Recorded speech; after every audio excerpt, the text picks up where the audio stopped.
The entire practice of reading ancient religious texts as scientific documents is methodologically backwards. You are finding patterns because you are searching for them. You are working from conclusion to evidence, not from evidence to conclusion. That is not discovery. That is confirmation dressed up as proof.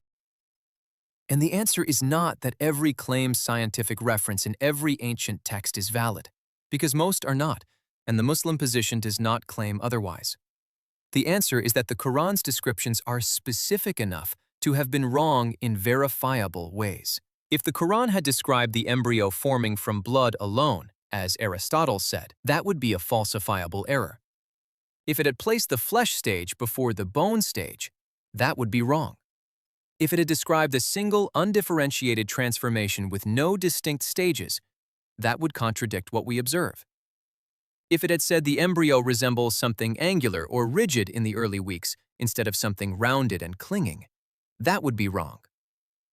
The sequence given, drop of mixed fluid, clinging organism, chewed lump shape, bones, flesh over bones, could have been wrong in 100 different ways. It is not wrong. And Keith Moore, Stone's own witness turned against him, did not arrive at his conclusion by reading the Quran and hunting for validation.